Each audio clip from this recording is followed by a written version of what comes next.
이건 제가 이 공부를 하면서 그냥 제가 적어본 것들이에요. 제가 적어본 거니까 한번 들어보세요. 하나님 나라의 백성이 되고 하나님 나라의 흐름 가운데 있다는 것은 하나님과의 현재, 미래의 역사 속에 참여하고 있는 것을 말한다. 하나님의 나라는 과거와 현재와 미래가 나누어지는 것이 아니라 그것의 주인이신 하나님께서 과거와 현재와 미래를 통해서 주권을 행사하시는 분이시므로 우리는 하나님의 창조와 역사의 과정과 완성된 새하늘과 새 땅까지 연결되어 있다. 우리도 그 안에서 하나님의 통치 아래 있기 때문에 하나님에 대한 신뢰를 갖고 하나님 나라를 즐겁게 누리고 기뻐하며 하나님의 통치에 함께 동참하는 것이다. 우리는 하나님의 창조에도 아브라함의 부르심에도 다윗의 승리의 왕권에도 남은 자들의 삶에도 예수 그리스도의 죽으심과 부활에도 교회의 탄생과 성령과 함께 증거되는 복음의 승리의 행진에도 타락되어가는 교회 속에서 복음의 본질을 지키며 믿음을 지키는 자들의 믿음의 역사 속에서도 복음의 회복과 선교의 역사에도 그리고 사탄의 마지막 발악이 펼쳐지는 종말의 시간에 그 흐름과 맞서 싸우는 성도들의 분투 속에서도 다시 오시는 예수 그리스도의 승리와 천년왕국과 그리고 새하늘과 새 땅에 함께 연결되어 있는 것이다. 나와 연합하신 예수 그리스도로 말미암아 현재 우리는 어린 양의 신부로서 승리의 행진을 계속하는 하나님 나라에 속하여 하나님의 통치의 영광에 동참되어 있고 또한 완성된 하나님 나라에서 그 영광을 영원토록 누리게 될 것이다. 이런 개념들이 들어있다 그 말이에요. 그러니까 조금이라도 지금 그 하나님의 나라에 대한 그런 개념을 이런 것들을 통해서 이해할 수 있었으면 좋겠습니다. 자, 그러면 하나님 나라의 백성은 어떤 사람인가? 5번 문제. 우리 그리스도인들의 삶은 무엇을 위해 사는 것인가? 고린도전서 10장 31절. 그런즉 너희가 먹든지 마시든지 무엇을 하든지 다 하나님의 영광을 위해서 하라. 하나님의 영광을 위해서. 예, 하나님의 백성들의 그 삶의 궁극의 목적은 하나님의 영광입니다. 하나님의 영광이에요. 우리가 마태복음 6장 33절을 잘 알죠? 그 무슨 말씀이에요? 그러면 이 모든 것을 내게 더하시라고 했죠. 너희는 먼저 그의 나라와 그의 의를 구하라 그 말이에요. 그 나라에 대한 설명들 이 사복음서를 통해서 쭉 하나님의 나라에 대한 얘기들을 하고 있습니다. 아까도 제가 대충 하나님 나라에 대해서 그 나라를 목적하면서 사는 것이죠. 근데 그의 나라와 그의 의 그랬잖아요. 그의 의를 구하라. 그것은 하나님 나라의 백성의 삶의 의를 얘기하는 거예요. 하나님 나라 백성의 삶의 의. 우리 마태복음 5장을 한번 볼까요? 5장 13절부터 16절까지 한번 볼까요? 너희는 세상의 소금이니 만일 그 맛을 잃으면 무엇으로 짜게 하리요? 우리는 아무 쓸데없어 다만 밝게 버리는 사람에게 밝힐 뿐이니라. 너희는 세상의 빛이라 산에 있는 동네가 숨겨지지 못할 것이요 사람이 등불을 켜서 말 아래에 두지 아니하고 등경 위에 두나니 이러므로 집안 모든 사람에게 비치느니라. 이같이 너희 빛이 사람 앞에 비치게 하여 그들로 너희 착한 행실을 보고 하늘에 계신 너희 아버지께 영광을 돌리게 하라. 예. 여기 우리들을 향해서 세상의 소금이다 그랬잖아요. 그 다음에 세상의 빛이다 그랬습니다. 이 얘기는 무슨 얘기냐면 세상의 소금이다라고 할 때 세상에서 하나님 나라를 맛보게 할 수 있는 유일한 존재가 우리라는 거예요. 뭐 세상을 썩지 않도록 우리 세상을 위해서 일하는 사람들이 아니에요. 여러분들 오해하지 마세요. 이 세상의 소금, 세상의 빛을 마치 사람들이 어떻게 이해하냐면 우린 마치 세상을 위해서 존재하는 사람들이라고 생각해요. 그거 아니에요.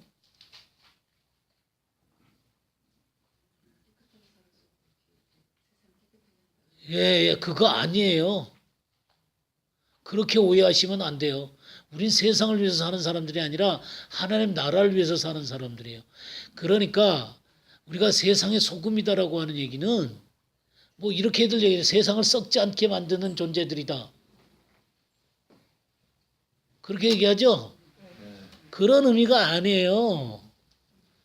세상에서 하나님의 나라를 맛보게 하는 유일한 존재들이에요.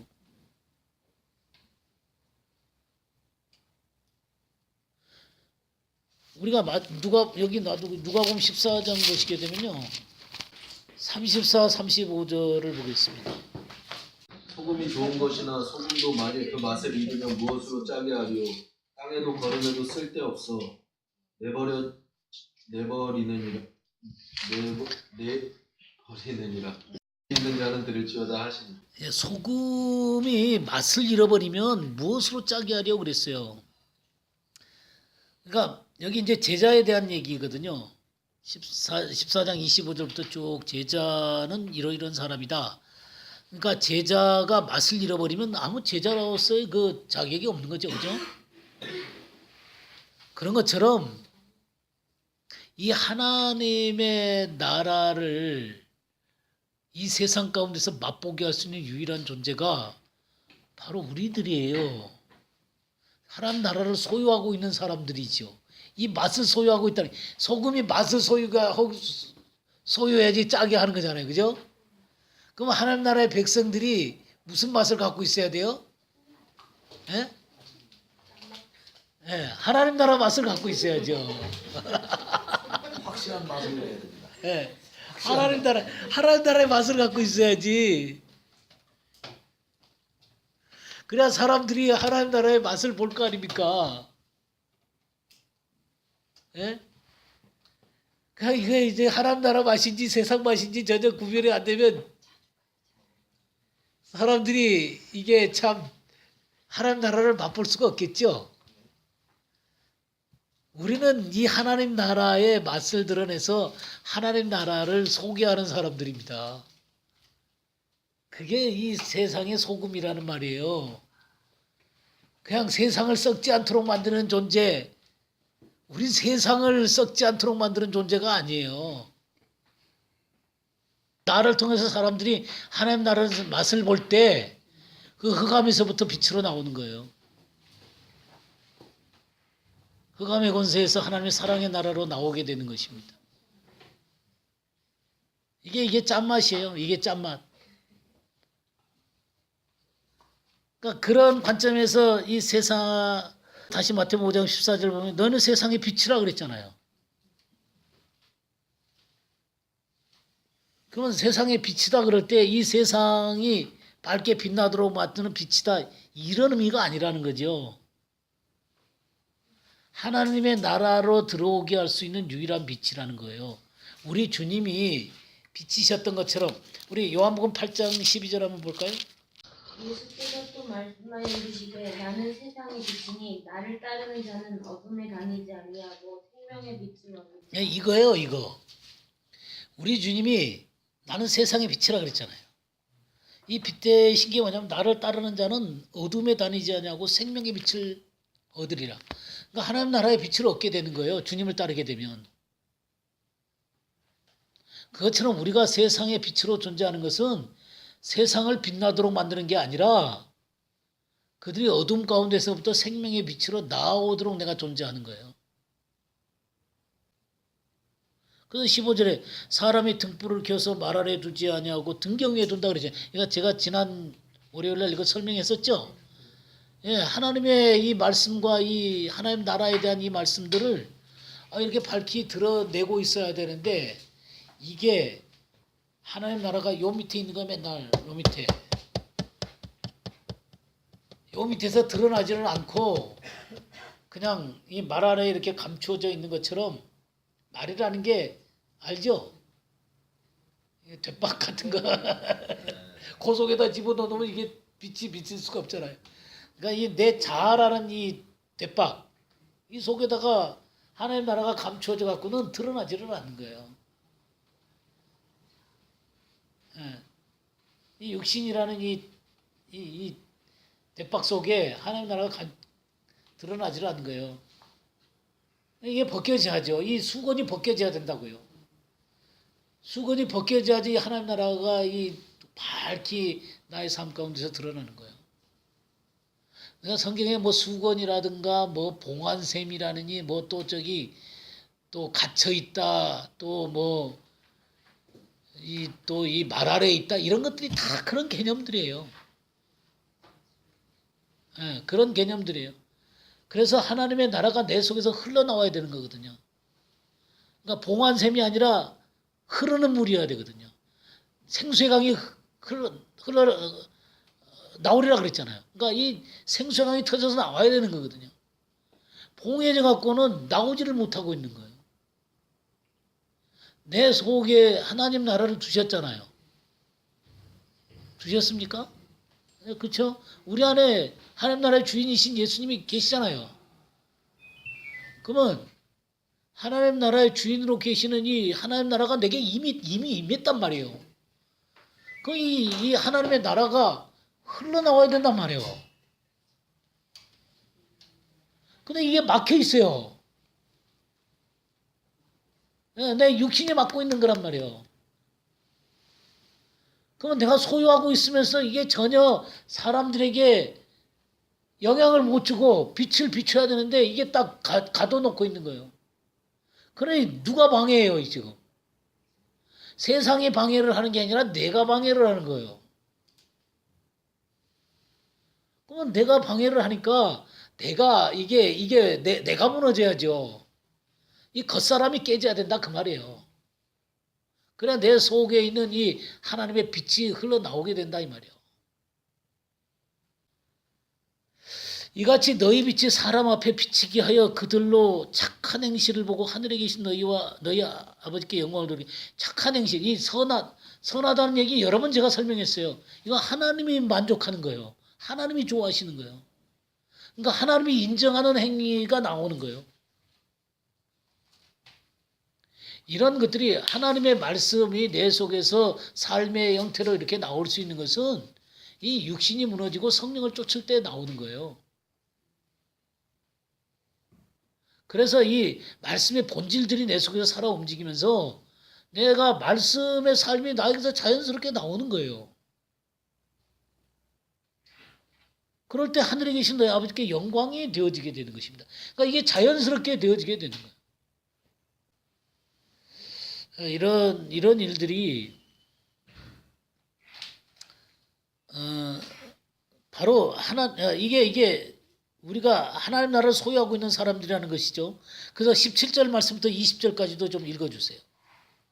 내가 율법이나 선지자를 폐하러 온 줄로 생각하지 말라. 폐하러 온 것이 아니오 완전하게 하려 함이라. 진실로 너희에게 이르노니 천지가 없어지기 전에는 율법의 일정 일획도 결코 없어지지 아니하고 다 이루리라. 그러므로 누구든지 이 계명 중에 지극히 작은 것 하나라도 버리고 또 그같이 사람을 가르치는 자는 천국에서 지극히 작다 일컬음을 받을 것이요 누구든지 이를 행하며 가르치는 자는 천국에서 크다 일컬음을 받으리라. 내가 너희에게 이르노니 너희 의가 서기관과 바리새인보다 더 낫지 못하면 결코 천국에 들어가지 못하리라. 네, 지금 이게 율법이나 선지자들을 폐하러 온 것이 아니다 그랬죠? 뭐 어떻게 하러 왔다 그랬어요? 완전하게 한다 그랬죠? 우리가 로마서 3장을 보게 되면 로마서 3장은 뭘까요? 3장 31절. 그러므로 우리가 믿음으로 말미암아 율법을 파괴하느냐? 그럴 수 없느니라. 도리어 율법을 굳게 세우느니라 그랬어요.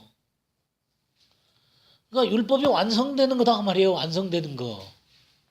그 완성된다는 의미가 참 예전에 제가 참 저도 복음을 너무 사랑한 나머지 복음에 대한 이해가 짧아가지고 우리 주님이 십자가에서 다 이루었기 때문에 우리는 부족해도 예수님만 믿으면 구원을 받기 때문에 율법이 다 이루어진 거다. 그래서 율법을 비록 못 지키지만 우리를 하나님께서는 그냥 인정하시고 부족하니까 계속해서 우리를 용서하시고 그러면서 하나님의 백성으로서 부족하지만 최선을 다해서 산다. 이렇게만 생각을 했어요. 근데 이게 순전히 엉터리로 가르쳤다는 거죠. 여기 완전하게 하려 합니다라고 하는 거는 이 마태복음에서 5장 48절 한번 볼까요? 5장 48절 보면 그러므로 하늘에 계신 너희 아버지의 온전하심과 같이 너희도 온전하라. 그 마태복음에서 이 특별히 산상수훈에서 완전이라고 하는 의미는 하나님 아버지의 온전하심과 완전하심이에요. 하나님이 완전하게 인정하실 때까지 주님이 완전하게 하시기 위해서 오셨단 말이에요. 근데 그 완전했다는 게 예수님이 십자가에서 완전히 이루신 게 사실이에요. 완전히 이루어서 내가 예수님을 믿을 때 주님이 완성하신 의를 나에게 허락하시는 거, 이것도 사실이에요. 그래서 우리가 의로워지는 거예요. 그럼 이것으로 끝나는 게 아니다 그 말이에요. 내 안에 의를 주실 뿐만 아니라 의 자체 되신 그분이 내 안에 생명으로 들어오시는 거란 말이에요. 그죠? 예수님이 의 자체 되신 그분이 내 안에 생명으로 들어오시는 거잖아요. 그러면 생명으로 들어오셔서 나와 더불어 동행을 시작하는 거예요. 나를 지배하고 다스리기를 원하시는 거예요. 그래서 주인이 되시기를 원하는 거예요. 그래서 내가 그리스도와 함께 십자가에 못 박혔나니 그런즉 이제는 내가 사는 것이 아니오 오직 내 안에 그리스도께서 사신 것이다 그랬잖아요. 그 그리스도가 나를 지배하시게 되는 거예요. 그러면서 의의 삶을 살도록 하시는 겁니다. 물론 처음에 예수님을 믿을 때 내가 죄인이었잖아요. 죄인이었기 때문에 나는 정말 갈 곳 없는 죄인이었어요. 그래서 내 죄를 용서하시고 구원하셨어요. 그래서 구원했다고 해가지고 갑자기 내가 위대한 성인이 되는 건 아니에요. 내 속에 연약함도 있고 이 육신이 여전히 남아있단 말이에요. 그러나 내 속에 계시는 주님이 내 삶을 다스리기 시작하면서 이것이 주님께 맡겨졌을 때 이 육신을 깨트려가기 시작하세요. 이게 처음에 예수님을 믿고 이 어린아이가 성장되는 과정 가운데서 그렇게 되어지는 것은 성경도 그걸 다 인정해요. 우리가 베이비에서 그 소년에서 청년으로, 청년에서 장년으로, 아비로 이렇게 성장하는 걸 인정해요. 그러지만 평생을 그렇게 맨날 이 뒤죽박죽하고 살기를 인정하는 건 아니에요. 그러니까 죄 속에 계속 머물러 있는 것을 성경은 인정하지 않아요. 거룩한 열매들이 맺혀지기를 원해요. 온전한 열매들이 맺혀지기를 원한다고요. 그래서 이 의가 내 삶에 내 옷이 되기를 바라는 거예요. 주님이 옷이지만 이 주님이 드러나심으로 입는 옷이 이 의의 옷이 되어져야 된다는 거예요.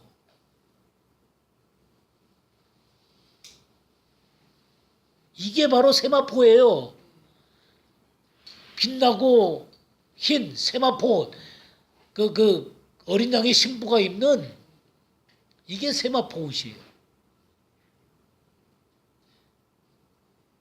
그래서 여기 뭐라 그랬어요? 18절 보세요. 진실로 너희에게 이르노니 천지가 없어지기 전에는 율법의 1.1획도 결코 없어지지 아니하고 다 이루리라. 그럼 예수님이 다 십자가에서 이뤘기 때문에 이제 율법의 의의 효력은 없어지는 거예요? 그런 거 아니다 그 말이에요. 19절 그러므로 누구든지 이 계명 중에 지극히 작은 것 하나라도 버리고 또 그같이 사람을 가르치는 자는 천국에서 지극히 작다 일컬음을 받을 것이요. 누구든지 이를 행하며 가르치는 자는 천국에서 크다 일컬음을 받으리라. 그러니까 하나님의 말씀을 삶 가운데 옮기면서 가르쳐야 된다 그 말이에요. 자기는 안 옮기면서 다른 사람한테 요구하면 그런 건 안 된다 이 말이에요. 20절에 뭐라 그랬어요? 내가 너희에게 이르노니 너희 의가 서기관과 바리새인보다 더 낫지 못하면 결코 천국에 들어가지 못하리라. 서기관과 바리새인의 의보다 더 낫다는 건 뭐예요? 그들보다 빛나는 삶을 살아야 된다 그 말이죠. 우리가 서기관과 바리새인의 의가 사실 유대인들의 삶을 보면 참 기가 막혀요. 근데 우리에게 그런 절기라든가 또 안식일이라든가 그런 것을 지키라는 의미가 아니에요. 의의 삶을 살라는 거예요. 의. 주님의 의. 이게 바리새인들이 어느 정도나 의로운 삶을 살았냐면 누가복음 18장 한번 볼까요? 18장 11절부터 보겠습니다. 바리새인은 서서 따로 기도하여 이르되 하나님이여 나는 다른 사람들 토색 우리 간음을 하는 자들과 같지 아니하고 이 세리와도 같지 아니하며 감사하나이다. 나는 일에 2번씩 금식하고 또 소득에 11조를 드리나이다 하고 세리는 멀리 서서 가는 눈을 들어 하늘을 쳐다보지도 못하고 다만 가슴을 치며 이르되 하나님이여 불쌍히 여기소서 나는 죄인이로소이다 하였느니라. 예, 지금 여기에 바리새인의 모습이 나오죠. 나는 토색 불의 간음을 하는 자들과 같지 않습니다. 이 세리와도 같지 않습니다. 나는 일에 2번씩 금식합니다. 또 소득이 11조를 드립니다. 예, 참 굉장히 참 뛰어난 사람들이죠. 예, 외형적으로는. 그러니까 바울 사도도 뭐라 그랬냐면 나는 외적으로는 내가 흠이 없는 사람이다 그랬어요. 율법의 외적인 것으로는 흠이 없는 사람이다 그랬어요. 그러나 성령이 그 내면을 비출 때 그는 오라 나는 공고한 사람이다 그랬다고 그래요. 그러면 크리스찬들은 누구예요? 예수 그리스도가 내 안에 들어있는 사람이에요. 그러면 예수 그리스도가 내 안에 의로 존재하시는 분이세요. 이분이 나를 지배하고 다스리기 때문에 내 내면 속에서 의가 완성된 사람들이에요. 이것이 외적으로 표현되는 게 주님이 나를 다스리는 삶인 거예요. 그러니까 이게 참 어렵지만 우리 주님의 사랑이 세상 끝날까지 나와 함께 하신다 그랬거든요. 그리고 어떤 상황과 문제 가운데서도 그리스도의 사랑에서 우리를 끊을 수 없다 그랬거든요. 주님이 내가 영원토록 너와 함께 하겠다 그랬거든요. 그러면 이 놀라운 주님의 사랑이 나를 그렇게 만들어 가는 거예요. 나를 그렇게 만들어 가는 거예요. 근데 여기에 한 가지 중요한 게 뭐냐면 내 의지가 이 사랑 앞에 자기를 드려야 돼요. 이 하나님의 사랑이 나를 지배하시도록 나를 드려야 된다고요. 그러니까 내 자신을 드리게 되면 성령께서 이끌어 가실 거 아니에요. 그럴 때마다 순종하시면서 살아가는 거예요.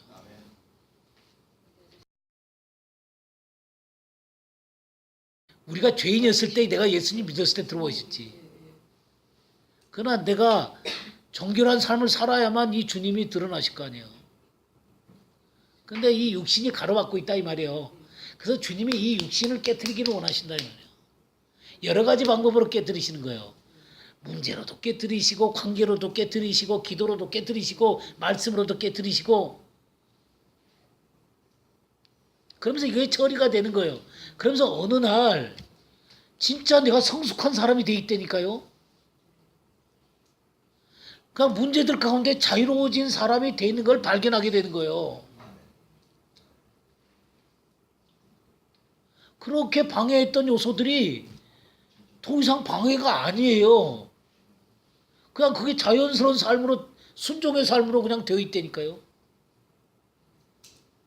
그 성령을 쫓아서 사는 사람이 돼 있다니까요. 그러니까 이 갈등하는 시간이 있어요. 그러니까 내 육신하고 성령이 갈등하면서 정말 순종을 말씀이 자꾸 요구를 하니까 이게 갈등이 된단 말이에요. 예전에는 이것조차 없었어요. 이것조차 없고 내 마음대로 살면서 그냥 주일날 이 모양만 내면 됐어요. 주일날 가서 이것저것 그냥 모양만 내고 깨끗하게 그냥 하고 11조 내고 그러면 됐는데 이 말씀을 배울 때부터 이상하게 자꾸 괴롭히니까 이 말씀이 예 말씀이 거룩을 요구를 하고 완전한 걸 요구를 하는데 내가 어떻게 그걸 살아?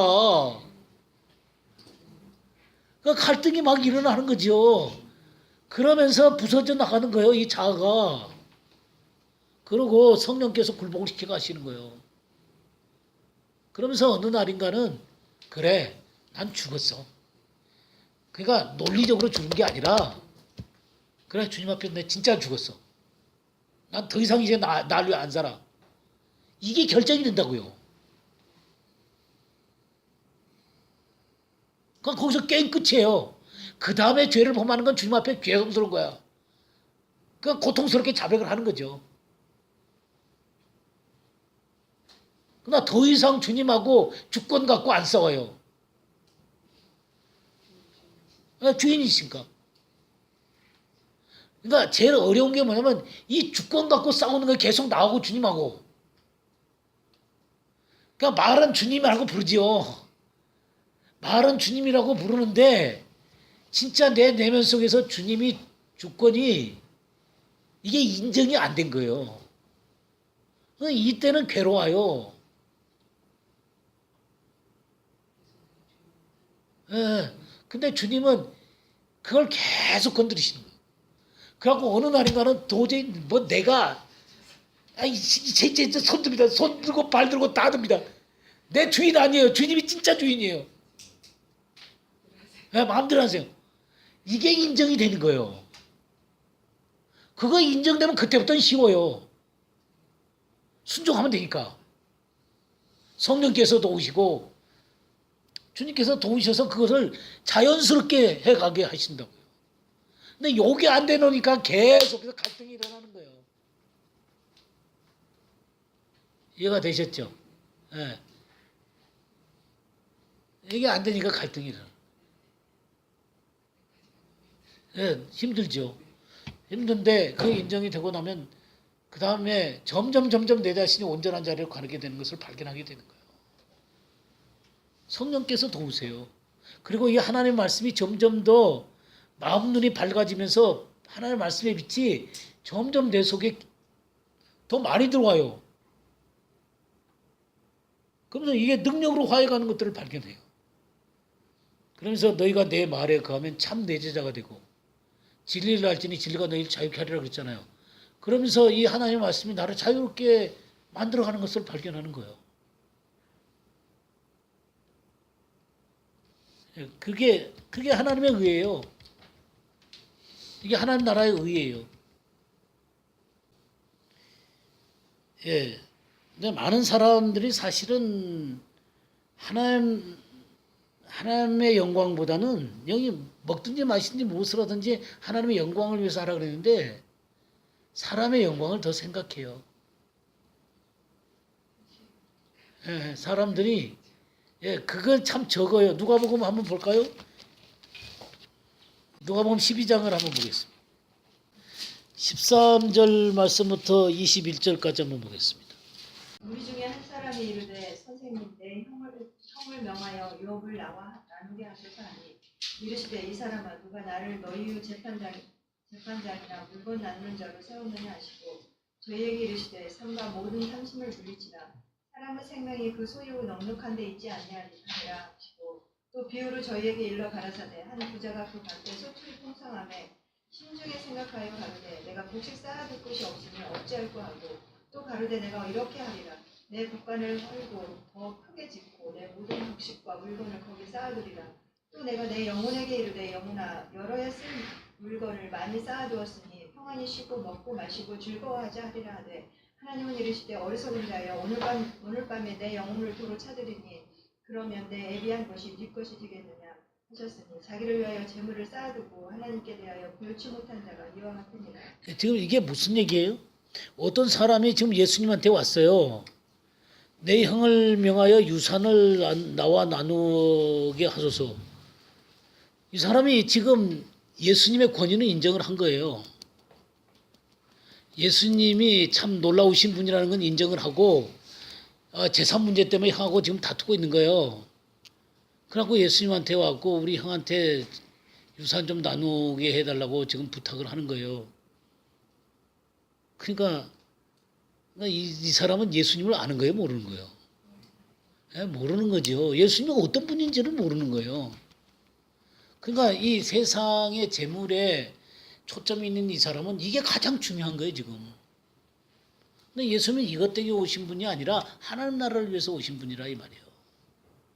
근데 그래갖고 이 돈 갖고 나눠달라고 얘기하는 거예요. 그러니까 언제 내가 나를 재판장이나 물건 나누는 자로 세우느냐 하시면서 삶과 모든 탐심을 물리치라 그렇게 얘기를 하는 거죠. 그렇게 얘기하면서 어떤 부자에 대한 얘기를 하는 거예요. 이 부자가 물건을 많이 쌓아놓고 곡식을 많이 쌓아놓으니까 이 사람은 자기 영혼한테 잘 먹고 잘 쉬자라고 얘기하는 거예요, 지금. 영혼의 문제를 물질 문제로 바꿔놓는 거예요. 물질이 있으면 영혼이 편안하다고 생각하는 거예요. 그러니까 극단적으로 이 예는 뭐냐면 오늘 밤에 네 영혼을 도로 찾아가면 네가 예배한 게 네가 되겠냐는 거예요. 영혼의 문제는 이걸로 해결되는 문제가 아니다라는 거예요. 주님은 근본적으로 내 내면의 영혼과 본질적으로 내 존재 자체에 대해서 삶의 진정한 의미를 얘기를 하려고 하고 하는 거죠. 그래서 이 부분은 뭐냐면 가치관에 대한 문제예요. 뭐가 내 이 가치관이 내 가치관이 뭐에 있냐는 거예요. 하나님에게 있느냐, 하나님 나라에 있느냐, 아니면 재물에 있느냐 하는 문제예요. 그렇습니다, 주님.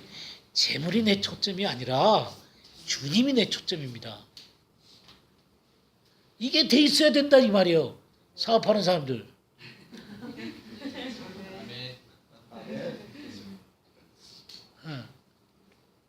이게 딱 떨어져.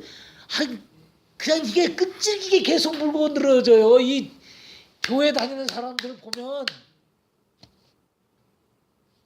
이 문제가 그냥 신앙생활의 근간을 이루고 있어요.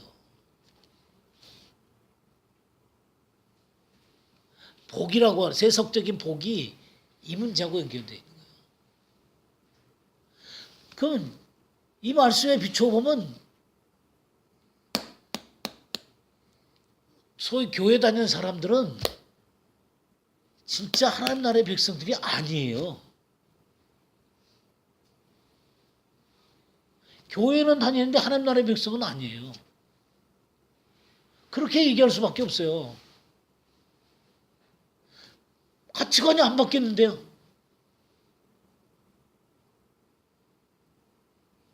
내 생명이 바뀌었으면 가치관이 바뀌어야죠.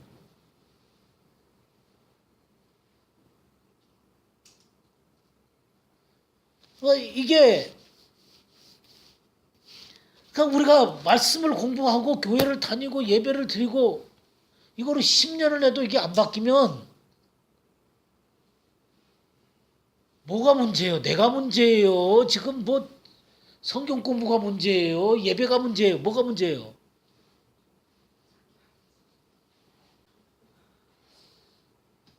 말씀이 잘못된 거예요? 그러니까 참 답답하죠. 22절 말씀부터 28절까지 좀 읽어주세요. 예, 또 제자들에게 이르시되 그러므로 내가 너희에게 이르노니 너희 목숨을 위하여 무엇을 먹을까 몸을 위하여 무엇을 입을까 염려하지 말라. 목숨이 음식보다 중하고 몸이 의복보다 중하니라. 까마귀를 생각하라. 심지어 심지도 아니하고 거두지도 아니하며 골방도 없고 창고도 없으되 하나님이 기르시나니 너희는 새보다 얼마나 더 귀하냐. 또 너희 중에 누가 염려함으로 그 길을 한 자라도 더할 수 있느냐. 그런즉 작은 일도 하지 못하면서 어찌 다른 일을 염려하느냐.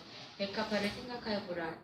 실도 만들지 않고 짜지도 아니하느니라. 그러나 내가 너희에게 말하노니 솔로몬의 모든 영광으로도 입은 것이 이 꽃 하나만큼 훌륭하지 못하였느니라. 오늘 있다가 내일 아궁이에 던져지는 들불도 하나님이 이렇게 입히시거든 하물며 너희일까 보냐. 믿음이 작은 자들아. 예. 지금 이게 무슨 얘기예요? 그 26절에 보면 그런즉 가장 작은 일도 하지 못하면서 어찌 다른 일들을 염려하느냐. 이 작은 일이 뭐예요? 키를 한 자나 더 할 수 있는 거 이건 할 수가 없어요. 우리가 아무리 애를 써도 잘 안 된다고요. 근데 이런 작은 일도 못하면서 어찌 다른 일들을 염려하느냐. 지금 우리들한테 이 믿음의 근거가 뭐냐고 묻는 거예요. 이 본문은 이 믿음의 근거가 진짜 하나님이냐는 거예요. 먹이시고 입히시고 자라나게 하시는 하나님에게 진짜 바탕을 두고 있느냐는 겁니다. 그러면서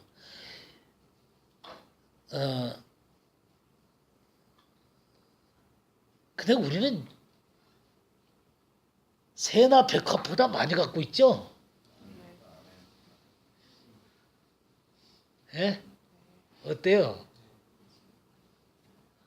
새나 백합보다 많이 가진 거 많으면서 엄청나게 많이 갖고 있죠. 예, 근데 걱정은 더 많이 해.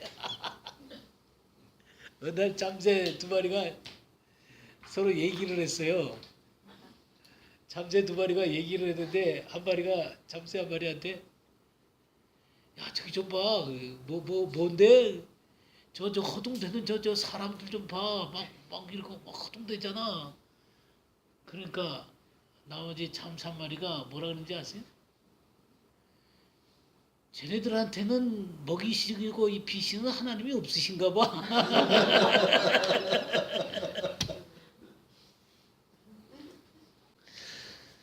자, 29절 말씀부터 34절 한번 보겠습니다.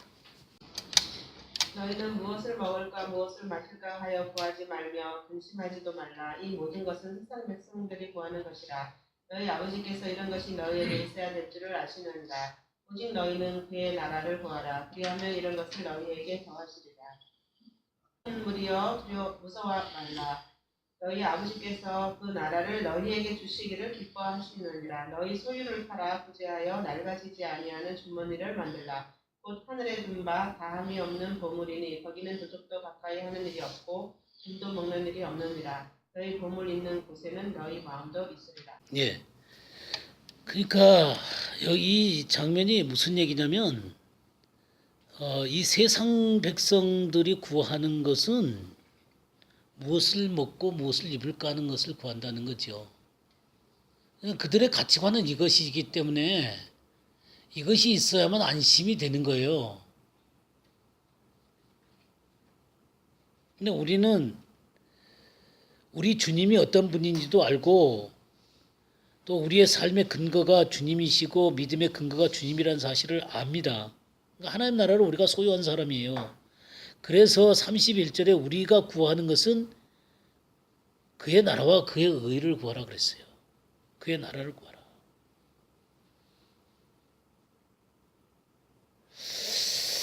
그러면서 32절에 말해서 적은 무리여 무서워 말라. 너희 아버지께서 그 나라를 너희에게 주시기를 기뻐하느니라. 이게 무슨 말이에요? 이렇게 사는 사람은 적다는 거예요.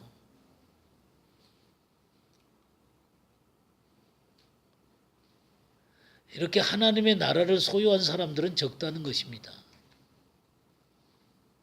많은 사람이 그렇지는 않다는 거예요. 이 하나님 나라를 소유하기 위해서 너희 소유를 팔아 구제하여 낡아지지 아니하는 배낭을 만들라. 이 배낭이 뭐냐면 하늘에 둔 바함이 없는 보물이다 그랬어요. 그러니까 하늘의 것을 담는 배낭이에요. 주머니예요. 하늘의 것을 담는 주머니가 있으세요? 땅의 것을 담는 주머니가 계세요? 아니면 하늘의 것을 담는 주머니가 계세요? 어떤 주머니가 계세요? 두 개 다 있어요? 정답이 하나, 이 세상 끝장가요? 아니 저기 이 세상에서 우리가 지혜롭게 살지 말라는 얘기는 아니에요. 이 세상에서 우리가 거지가 되라는 얘기는 아니에요.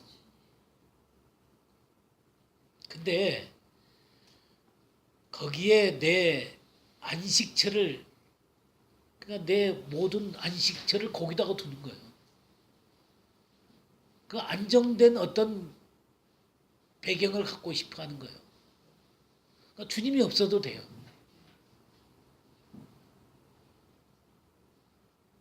근데 그러지 말라는 거예요. 정말 주님뿐입니다. 주님뿐입니다. 그러니까 이 고백을 그냥 잘 안 돼도 하세요. 그냥 나한테 주님뿐입니다. 이 고백이 잘 안 돼도 하세요. 하다 보면 진짜가 돼요. 근데 저 안 되는데요. 자꾸 안 되는 데다 초점을 두지 말고 고백부터 하세요. 하시고 그러면서 정말 주님의 나라를 계속 추구를 하시고 그러다 보면 주님의 사랑이 우리를 딱 이상껏 높게 딱 해요. 그래서 내가 우리 나실 패밀리한테 참 감사하는 게 뭐냐면 이 형제들이 고생하다가 어느 날 갑자기 매출이 연간 1억이 넘었어요. 그리고 1억이 넘었는데 이걸 가만히 생각해 보니까 만든 사람, 유통구조, 그리고 자기가 판 이런 모든 것들을 생각하면서 우리만 이것을 갖고 누려서는 안 된다. 그러면 만든 사람과 유통과 이 쓰는 사람들이 같이 이것을 누려야 된다. 그래갖고 그랬죠. 예? 예. 그래서 수입 구조를 쫙 줄여버렸어요. 나눠가지고. 예. 그러니까 이게 하나님의 나라를 구하는 태도예요. 이렇게 이 보물을 그 하나님 나라의 보물을 쌓아두는 이게 이 하나님의 것들을 쌓는 이게 진정한 보물이에요. 이 주머니가 그 하나님의 것들을 쌓아놓는 거예요. 그곳에 우리의 마음이 있는 거예요. 그래서 참된 그런 어떤 성숙이라는 것들이 하나님께 영광이 된다는 거. 자, 그다음에 보겠습니다. 6번 문제를 보겠습니다. 하나님 나라의 삶에 동참하기 위해 우리들이 감당해야 할 몫은 무엇입니까? 사도행전 14장 21절 계시록 2장 9절 말씀. 사도행전 14장 22절 말씀. 제자들의 마음을 굳게 하여 이 믿음에 머물러 있으라 권하고 또 우리가 하나님의 나라에 들어가려면 많은 환난을 겪어야 할 것이라고 하고. 예. 계시록 1장 9절 말씀. 나 요한은 너희 형제요 예수의 환난과 나라와 차원에 동참하는 자라. 하나님의 말씀과 예수를 증언하였으므로 말미암아 반모라는 섬에 있었더니. 예. 지금 요한은 어디에 동참하는 자라 그랬어요? 환난과 나라와 참음에 동참하는 자다. 그러니까 나라에 동참하니까 환난에 동참하는 거예요, 지금. 그래서 지금 현재 요한은 어디에 있어요? 반모라는 섬에. 예, 귀환가 있는 거죠. 뭐 때문에 귀환가 있는 거예요? 돈을 훔쳤나요? 사기쳤나요? 뭐 때문에 가 있는 거예요? 말씀과 예수를 지금 네.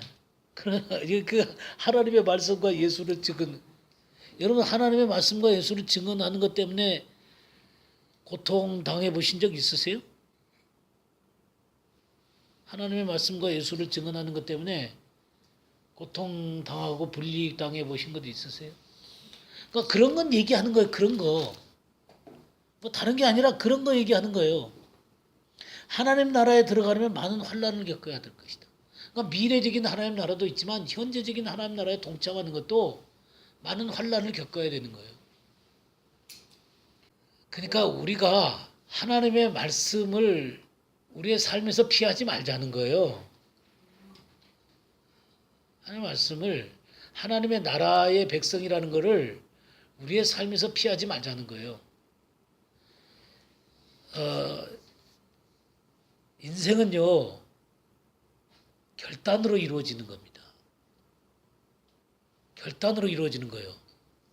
어떤 사람은요, 머뭇거리고 주저하면서 자신 없이 삶을 살아가는 사람들이 있습니다. 머뭇거리고 자꾸 주저해요. 이렇게 예와 아니오가 불분명한 사람들은요, 자신을 위해서나 다른 사람, 내 친구들을 위해서요, 보람 있는 것을 결코 할 수 없습니다.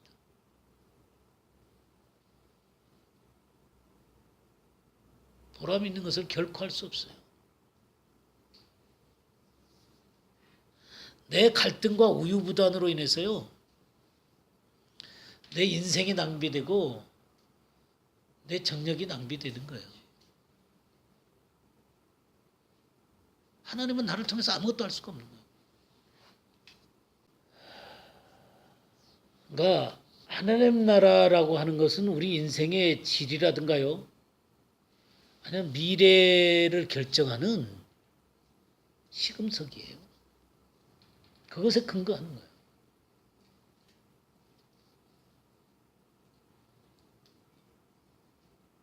근데 하나님의 나라가 뭘 요구하냐면 우리한테 결단을 요구한다는 거죠. 네, 다르죠. 네, 결단을 요구한다는 거예요. 지금 이 6번 문제는 뭐냐면 하나님의 나라를 위해서 기꺼이 고난을 택하겠냐는 거예요. 우리가 누가복음 12장에서도 계속 봤습니다만은 우리의 먹고 입고 하는 것은 하나님이 주시는 거예요.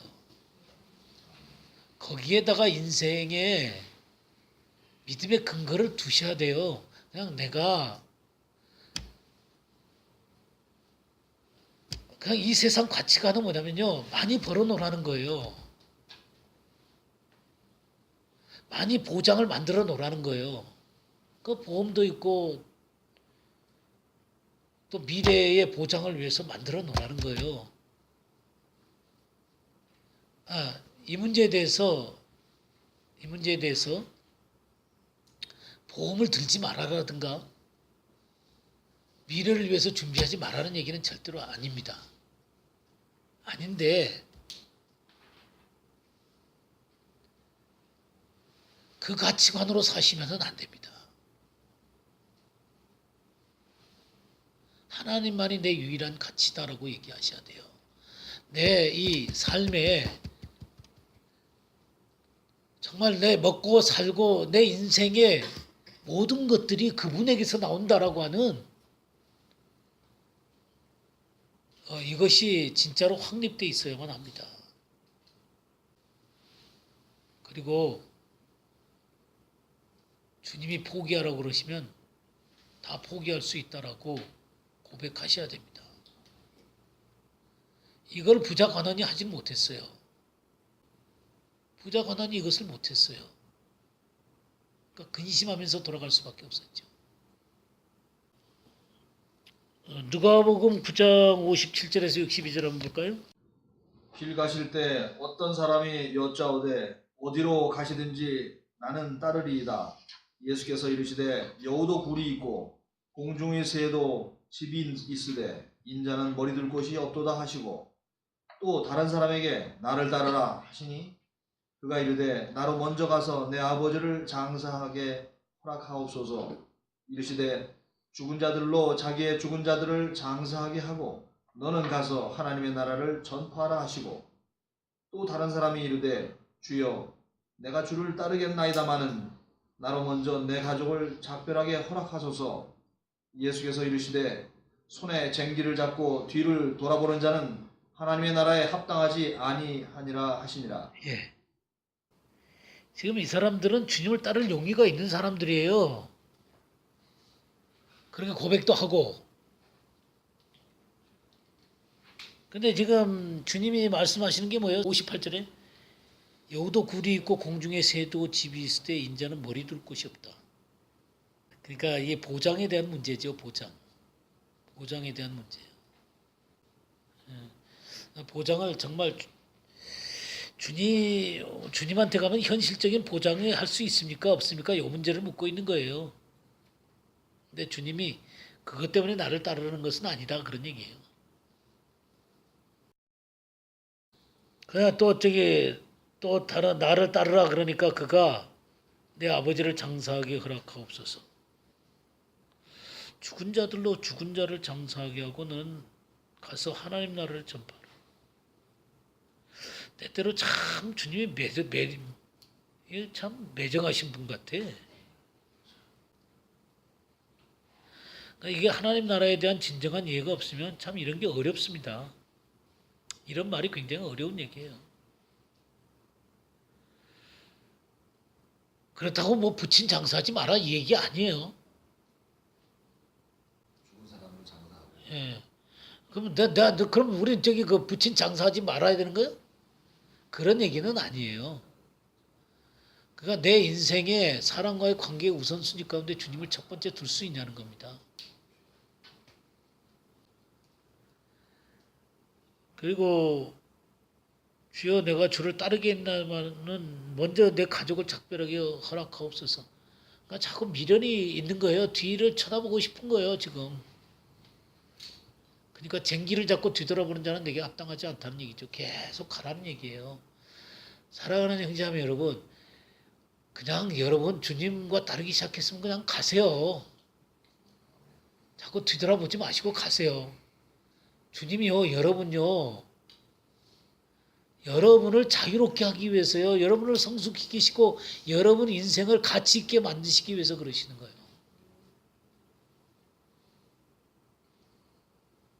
여러분 골탕 먹이려고 주님이 자꾸 이러는 거 아니에요.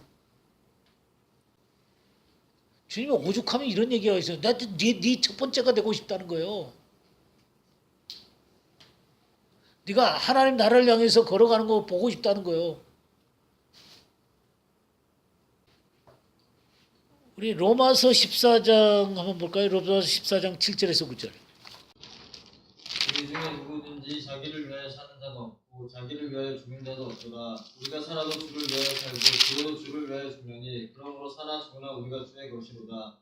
이를 위하여 그리스도께서 죽었다가 다시 살아나셨으니 그 죽은 자와 산 자의 주가 되려 하심이라. 누구든지 자기를 위하여 사는 자도 없고 자기를 위하여 죽는 자도 없다 그랬어요.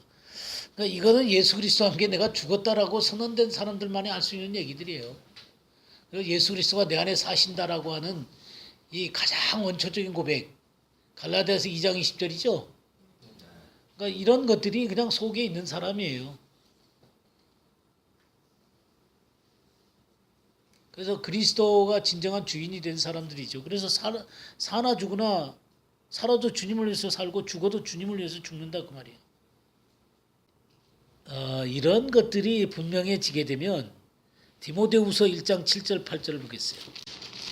하나님이 우리에게 주신 것은 두려워하는 마음이 아니오 오직 능력과 사랑과 절제하는 마음이니 그러므로 너는 내가 우리 주를 증언함과 너는 주를 위하여 갇힌 자 된 나를 부끄러워하지 말고 오직 하나님의 능력을 따라 복음과 함께 고난을 받으라. 지금 이거 누구한테 한 얘기예요? 영적인 아들인 디모데한테 한 얘기죠. 그러니까 하나님이 우리에게 주신 것은 두려워하는 영이 아니에요. 두려워하는 영의 영, 마음이 아니라 영이에요. 오직 능력과 사랑과 절제하는 영이다 그 말이에요.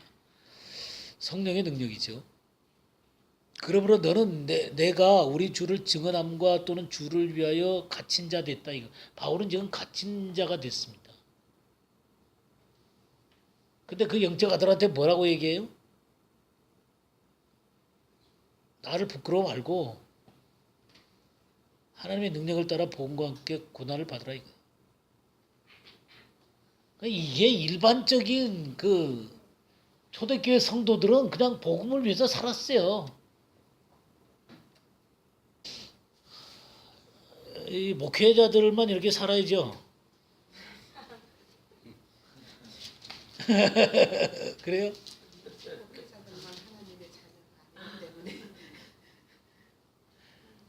목회자들만 이렇게 사는 건 아니죠. 근데 목회자들은 이거 각오가 돼 있어요. 뭐 다른 사람 각오가 됐는지 안 됐는지 모르겠지만 근데 우리는 글쎄 제가 목회자기 때문에 만약 이런 것을 이렇게만 한다면 난 참 불쌍한 사람일 것 같아. 내가 주님을 사랑하기 때문에 내가 그러는 거지. 내가 목회자이기 때문에 사역을 해야 되기 때문에 그래야 된다. 진짜 불쌍한 사람일 것 같아. 이게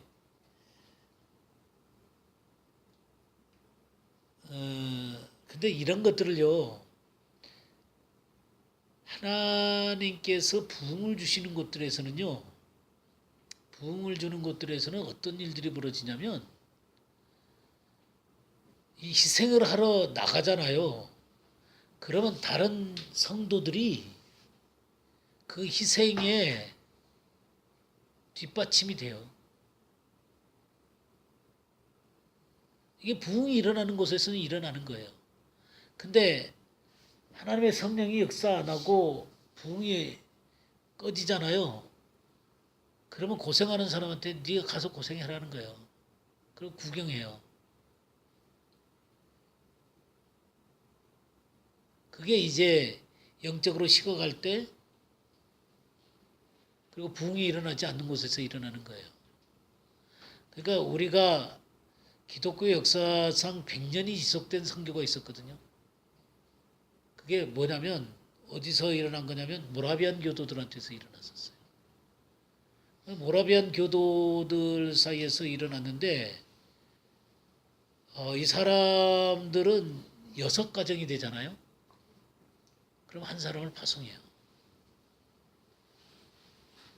그러면 나머지 5 가정이 그 사람 걸 다 책임지는 거예요.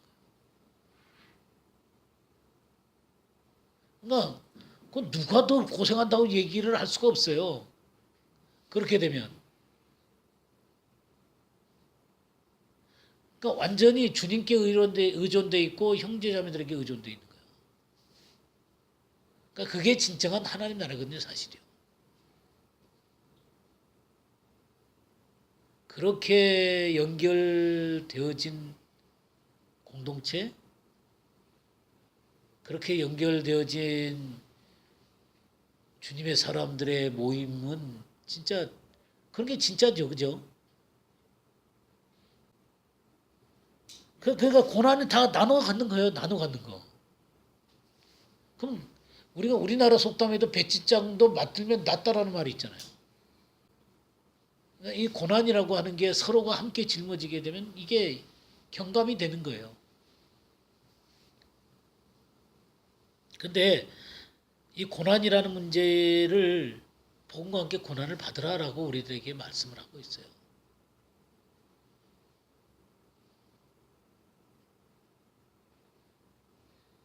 디모데후서 2장 8절에서 13절 한번 봅시다. 선한 복음대로 다윗의 씨로 죽은 자 가운데서 다시 살아나신 예수 그리스도를 기억하라. 복음으로 말미암아 내가 죄인과 같이 매이는 데까지 고난을 받았으나 하나님의 말씀은 매이지 아니하니라. 그러므로 내가 택함 받은 자들을 위하여 모든 것을 참음은 그들도 그리스도 예수 안에 있는 구원을 영원한 영광과 함께 받게 하려 함이라. 미쁘다 이 말이여, 우리가 주와 함께 죽었으면 또한 함께 살 것이요 참으면 또한 함께 왕노릇할 것이요 우리가 주를 부인하면 주도 우리를 부인하실 것이라. 우리는 미쁨이 없을지라도 주는 항상 미쁘시니 자기를 부인하실 수 없으시리라. 네. 여기 보세요. 8절에 보게 되면 내가 전한 복음대로 다윗의 씨로 죽은 자 가운데서 다시 살아나신 예수 그리스도를 기억하라 그랬죠. 예수 그리스도의 부활은 뭐를 근거로 하고 있어요? 예수님의 죽으심을 근거로 하고 있어요. 그러니까 죽음 가운데서 부활하신 거예요. 우리 이 복음이라고 하는 게 부활의 복음인데, 부활의 복음이라고 하는 것은 십자가를 전제로 하고 있는 거예요. 예수님이 십자가에서 죽으셨다는 거죠. 그러면서 9절에 뭐라고 했어요? 복음으로 말미암아 내가 죄인과 같이 매이는 데까지 고난을 받았어. 지금 감옥 가운데 있는 거예요, 지금. 하나님의 말씀은 매이지 아니니라. 그러니까 비록 하나님께 이 복음을 때문에 감옥 가운데 있어도 이 말씀은 그런 것 때문에 역사를 했다는 거예요. 주님 마치 죽음에서 부활했듯이 바울의 고난 속에서 하나님의 말씀이 증거가 됐다는 거예요. 그러면서 10절에 뭐라 그랬어요? 그러므로 내가 택함 받은 자들을 위하여 모든 것을 참으면, 이런 고난을 참는 중요한 이유는 그들도 그리스도 예수 안에 있는 구원을 영원한 영광과 함께 받게 하려 합니다. 구원을 받을 뿐만 아니라 영원한 영광을 받게 하기 원한다 그랬어요. 그럼 영원한 영광이라고 하는 게 자아의 죽음 속에서 나오는 거예요. 자아가 죽지 않는 사람이 영광을 그대로 얻는 거 없어요. 그리고 실질적인 주님과 함께 고난을 받는 자들에게 영광이 주어지는 거예요. 이 크라운은요, 크로스가 없으면 안 돼요. 그러니까 면류관은 고난 속에서 피어나는 거예요. 그러면서 11절에 뭐라 그랬어요? 미쁘다 이 말이요. 우리가 주와 함께 죽었으면 또한 함께 살 것이요. 참으면 또한 함께 왕노릇할 것이요. 그러니까 죽으면 부활할 것이고 참으면 왕노릇한다 이 말이에요. 이런 게 원리라는 것입니다. 지금 계속 같은 말이잖아요. 그죠?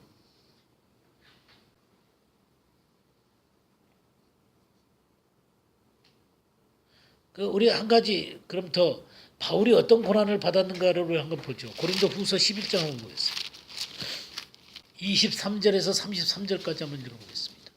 그들이 그리스도의 일꾼이냐 정신없는 말을 하거니와 나는 더욱 그러하도다.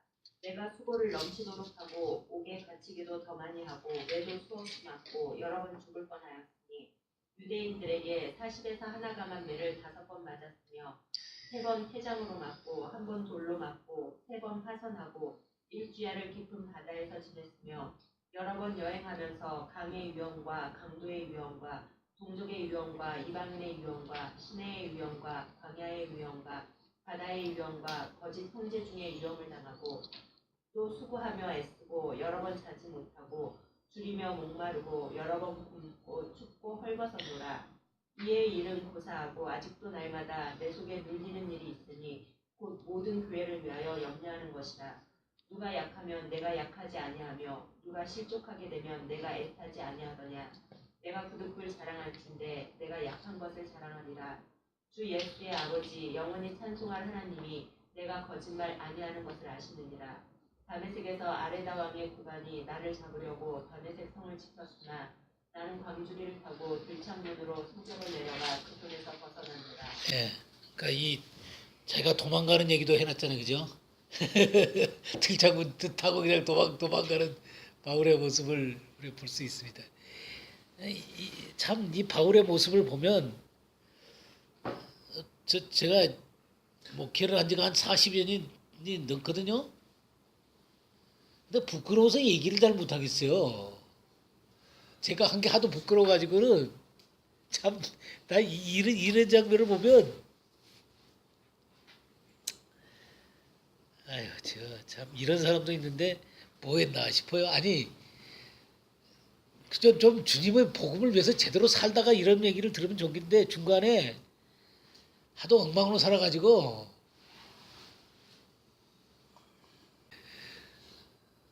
참 그렇게 남은 시간이라도 제대로 살아야 될 것 같아요.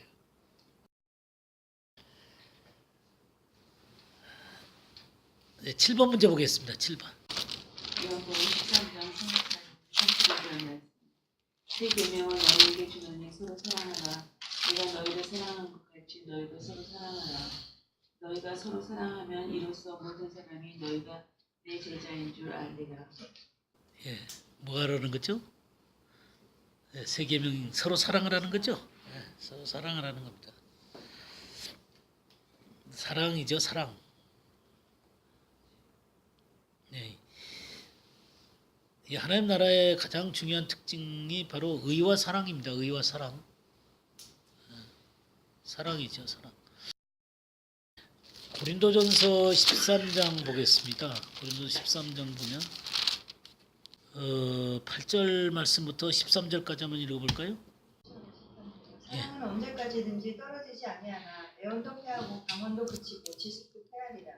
우리가 부분적으로 알고 부분적으로 애원하니 온전한 것이 올 때에는 부분적으로 하는 것이 패하리라. 내가 어렸을 때에는 말하는 것이 어린아이 같고 깨닫는 것이 어린아이 같고 생각하는 것이 어린아이 같다가 장성한 사람이 되어서는 어린아이의 일을 버렸노라. 우리가 이제는 거울로 보는 것 같이 희미하나 그때에는 얼굴과 얼굴을 대하여 볼 것이요 이제는 내가 부분적으로 아나 그때에는 주께서 나를 아신 것 같이 내가 온전히 아니라 그런즉 믿음, 소망, 사랑 이 세 가지는 항상 있을 것인데 그 중에 제일은 사랑이라. 예. 예, 우리에게 믿음의 단계가 있고 소망의 단계가 있고 사랑의 단계가 있어요. 물론 이것이 뭐 따로따로 떨어지는 것은 아닙니다만은 처음에 우리가 예수님을 믿을 때 믿음이 참 중요하지요. 그러나 그 다음에 소망이 중요합니다. 이 하나님의 나라에 대한 소망, 또 주님을 닮아가는 소망, 주님의 형상이 이루어지는 소망, 이런 것들이 영광을 바라는 소망이 있어요. 그러나 가장 중요한 것은 자신을 사랑으로 내주는 것입니다. 이게 가장 성숙한 사람의 태도지요. 8절에 사랑은 언제까지나 떨어지지 아니하되, 그러니까 영원하다는 거죠. 예언도 피하고 방언도 거치고 지식도 피하리라. 그러면서 부분적으로 알고 부분적으로 예언하나 온전한 것이 올 때, 온전한 것이 물론 우리가 예수 그리스도가 오실 때 우리가 그리스도의 형상을 입을 때 그때 온전해지겠죠. 완전한 온전이겠죠. 그러나 이 말씀을 그렇게 이해해서는 안 됩니다. 이 온전한 것을 재림대로 이해해서는 안 됩니다. 우리가 성숙해지는 때가 있다는 거예요. 온전이라는 모습으로 성숙해지는 때가 있다는 거예요. 그때 부분적으로 하던 것이 피하리라 그랬죠. 내가 어렸을 때는, 그러니까 영적으로 어렸을 때는 말하는 것이 어린아이와 같고 깨닫는 것이 어린아이와 같고 생각하는 것이 어린아이와 같다가 장성한 사람이 되어서는 어린아이를 버리는 거예요. 영적으로 장성한 사람이 있어요. 여러분은 지금 어느 단계에 와 있어요?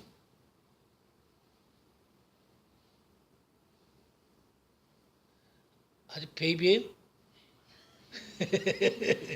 소년이에요? 성경에 베이비 있고 소년이 있고 청년이 있고 그 다음에 아비가 있어요. 그렇게 4단계로 나눠놨어요. 지금 어느 단계요? 예, 그 단계가 있죠. 장성한 사람이 사랑의 단계가 장성한 모습이죠. 그죠? 우리가 지금은 거울로 보는 것 같이 희미하나 그때는 얼굴과 얼굴을 대하여 볼 것이요. 그러니까 거울로 보는 것 같이 희미하게 이 본다는 것은 뭐냐면 이제 동으로 된 거울로 이렇게 보면 희미하게 보일 거 아니에요. 그죠? 우리가 주님을 얼굴과 얼굴로 대하여 못 보는 중요한 이유가 있어요. 그런 게 무엇 때문이냐면 우리 육신 때문에 그러는 거예요. 우리 육신 때문에. 우리의 이 자아 때문에, 이 혼적인 자아 때문에 온갖 생각을 다 하거든요. 이 혼이. 그 온갖 생각을 다 해요. 그래갖고 이 성령이 주시는 이 단순함을 흐려버려요. 그러니까 성령은 굉장히 단순하게 말씀하거든요.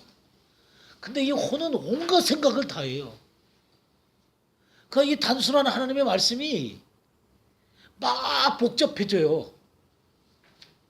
그래갖고 명료하게 내 속에 하나님의 말씀이 성령으로 말미암아 딱 들어와서 이게 생명으로 화해야 되는 거거든요. 능력으로 화해야 되는데 이게 뭐가 많냐면 이 육신이 자꾸 막아버리는 거예요. 그래갖고 온전하지를 못해요. 그런데 어느 날 이 육신이 딱 내려앉고 성령이 주시는 자유함이 있어요. 아, 내가 장성한 사람이 됐다라고 하는 그 확신을 주세요. 알아요, 자기가. 아, 이 문제에서 내가 불쌍했구나. 그러면서 주님이 명료하게 보여요. 얼굴과 얼굴을 대하는 것 같이 보여요.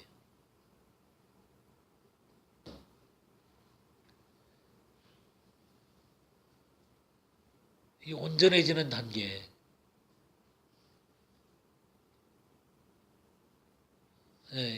참 자유로운 단계죠. 이런 모습들이 이 사랑의 단계죠. 사랑의 단계. 자, 우리 사랑이라는 것을 마태복음 5장 43절에서 48절 한번 보겠습니다. 또 내 이웃을 사랑하고 내 원수를 미워하라 하였다는 것을 너희가 들었으나 나는 너희에게 이르노니 너희 원수를 사랑하며 너희를 박해하는 자를 위하여 기도하라. 이같이 한즉 하늘에 계신 너희 아버지의 아들이 되리니 이는 하나님 긍휼을 악인과 선인에게 비추시며 비를 의로운 자와 부유한 자에게 내려주심이라. 너희가 너희를 사랑하는 자를 사랑하면 무슨 상이 있으리요? 세리도 이같이 아니하느냐? 너희가 너희 형제에게만 무난하면 남보다 더하는 것이 무엇이냐? 이방인들도 이같이 아니하느냐? 그러므로 하늘에 계신 너희 아버지의 온전하심과 같이 너희도 온전하라. 참 우리는요, 참 이기적인 사람들이에요. 그러니까 우리 다 이기적인 사람들이에요. 그리고 나하고 관계 됐을 때만 사랑해요. 안 그래요?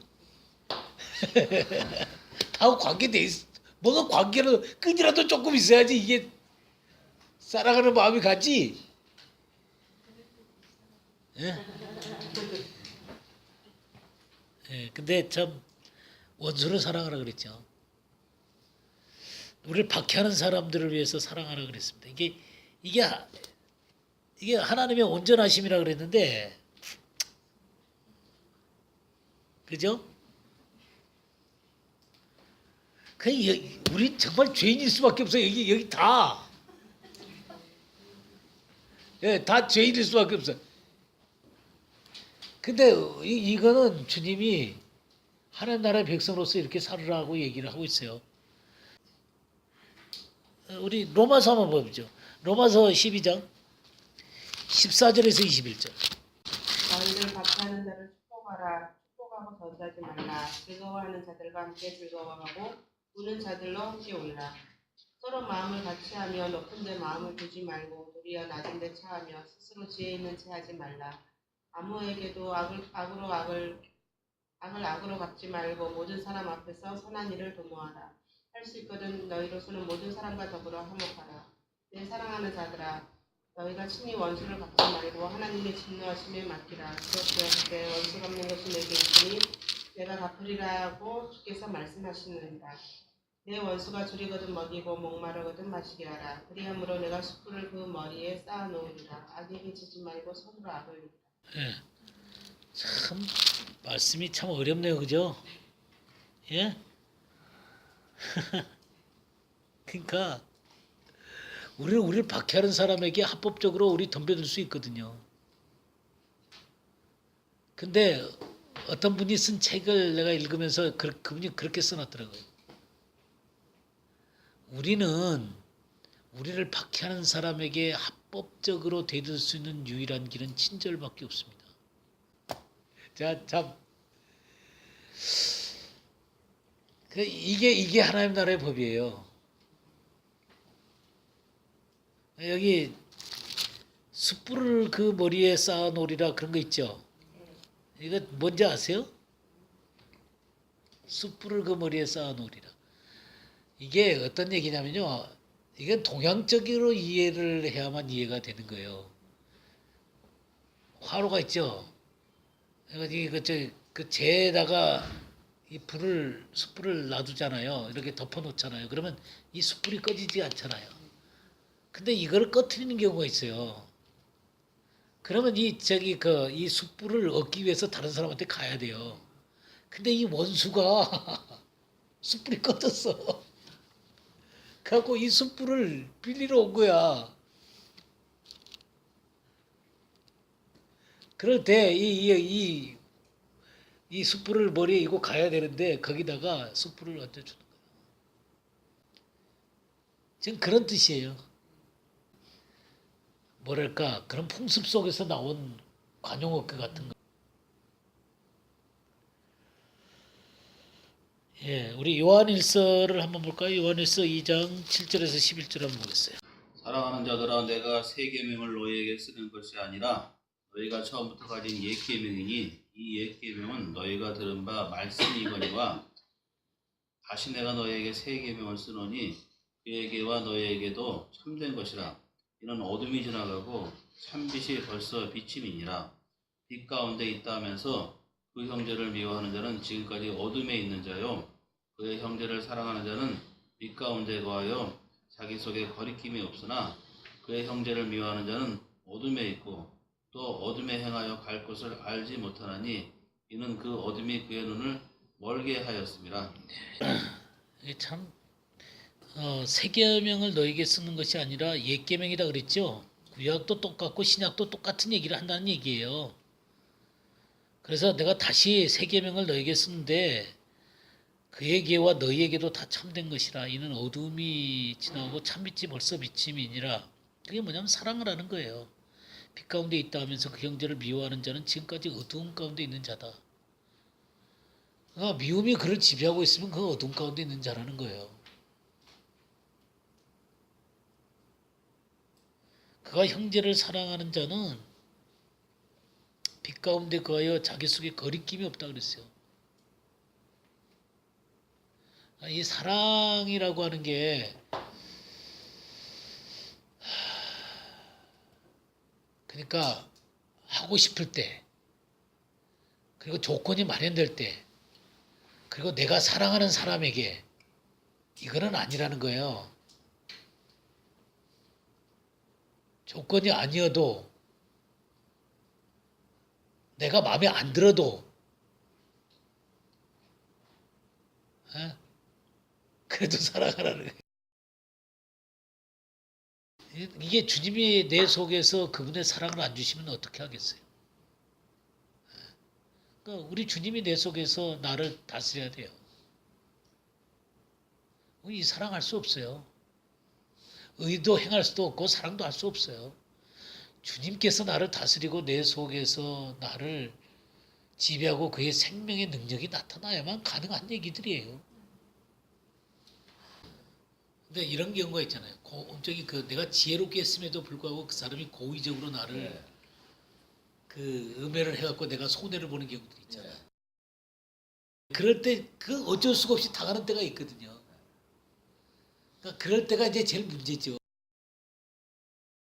가서 쥐어박을 수도 없고 또 가서 재판할 수도 없고 속에서 이글이글 거리죠. 그 사람을 위해서 기도하라 그러는데 저주하지 말고 축복하라 그러는데 아이고 주여, 아이고 주여. 그러니까 우리들이 생각하는 것보다 주님의 차원이 참 높은 것 같아요. 참 높은 것 같아요. 근데 이것으로 승리한 사람들이 이게 이제 이 배경이 어디냐면 로마 시대거든요. 이 글들이 나온 게 전부 다 로마 시대예요. 그럼 로마 시대 때 이 예수 믿는 사람들은 막 잡아 죽이고 화형시키고 또 저기 십자가에 죽이고 그랬거든요. 지금 그런 상태에서 나온 거예요. 그런 상태에서 끌려가면서 축복하라는 거예요. 그래서 이 하나님 나라의 가장 중요한 게 뭐냐면